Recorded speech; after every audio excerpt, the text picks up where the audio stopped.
Hi friends, எல்லோரும் எப்படி இருக்கீங்க? இன்றைக்கி வந்து குட்டியாக ஒரு மார்னிங் ரொட்டீன் பார்த்துடலாமா? இன்றைக்கி வந்து பார்த்திங்கன்னா காலையில் ஏர்லியாக எழுந்துக்கல. மித்துன் குட்டிக்கு லீவ் விட்டாச்சு. அதனால் நான் கொஞ்சம் லேட்டாக தான் எழுந்திரிச்சேன். மணி பார்த்திங்கன்னா 6:30 மணி ஆகிடுச்சு. ஆஸ் யூஷுவல் வந்து சமையல் எப்பயும் போல் காலையிலே முடிஞ்சிடும். இன்றைக்கி வந்து டிஃப்ரெண்ட்டாக எப்பயுமே எண்ணெய் கத்திரிக்காய் பண்ணுவேன், இல்லாட்டி கத்திரிக்காய் தொகையல் பண்ணுவேன். இதையே பெரிய கத்திரிக்காவையே அப்படியே வந்து நம்ம ரவுண்ட் ரவுண்டாக கட் பண்ணி அப்படியே இந்த தோசைக்கல்லில் பிரட்டி எடுத்துடலான்னு மசால் வந்து அதுக்கு ரெடி பண்ணிகிட்ருக்கேன்.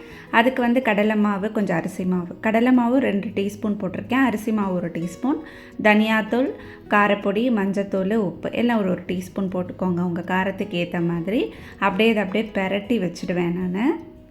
ஒரு 5 மினிட்ஸ் ரெஸ்ட்டில் இருந்துச்சு அப்படின்னா நமக்கு அந்த மசாலாலாம் ஊறி சூப்பராக இருக்கும். இந்த டிஷ் வந்து பார்த்திங்கன்னா நான் ரொம்ப நாளாக செய்யணும்னு நினச்சேன்.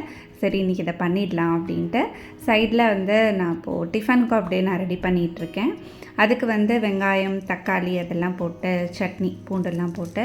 ஸோ இந்த கார சட்னி வந்து மித்துன் குட்டிக்கு ரொம்ப பிடிக்கும். சட்னியே இப்போ நிறைய வெரைட்டியாலாம் நம்ம பண்ணுறோம். ஸோ ஆனால் இதுக்கு ஏற்ற அது எந்த சட்னியுமே இருக்காதுன்னு தான் நினைக்கிறேன்.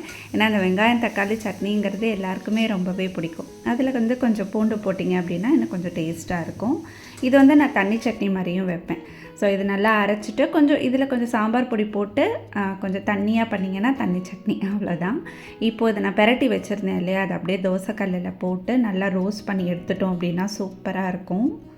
ஸோ இது வந்து கறிப்பொடி, இந்த சாம்பாருக்கு மேற்பொடி போடுவோம் இல்லையா, அந்த பொடி அப்படியே போட்டு இறக்கிடுவேன். அட்டகாசமாக இருக்கும். இதுக்கு வந்து நான் லெமன் சாதம் தான் இன்றைக்கி பண்ண போகிறேன். ஸோ இந்த மாதிரி வந்து என்னோடய ஹஸ்பண்ட் கேட்டிருந்தாங்க, எப்பயும் ஒரே மாதிரி பண்ணுற, இது வந்து கொஞ்சம் டிஃப்ரெண்ட்டாக பண்ணு அப்படின்ட்டு. ஸோ அடுத்தது வந்து இங்கே சட்னிக்கு அப்படியே நான் தாளிச்சிட்டேன். கடுகு, அப்புறம் கொஞ்சம் கருவேப்பிலெல்லாம் போட்டுட்டு இந்த சட்னியை வந்து அப்படியே சேர்த்துற வேண்டிதான். இதில் வந்து தண்ணி சட்னிக்கு நிறைய நம்ம தண்ணி ஊற்றணும்.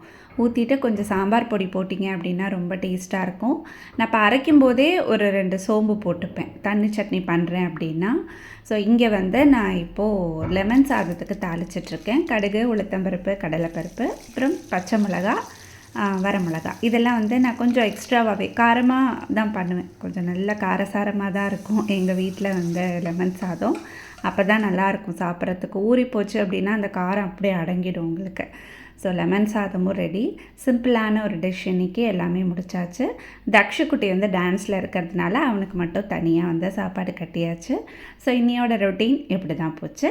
நெக்ஸ்ட் வீடியோவில் மீட் பண்ணலாம். Bye friends.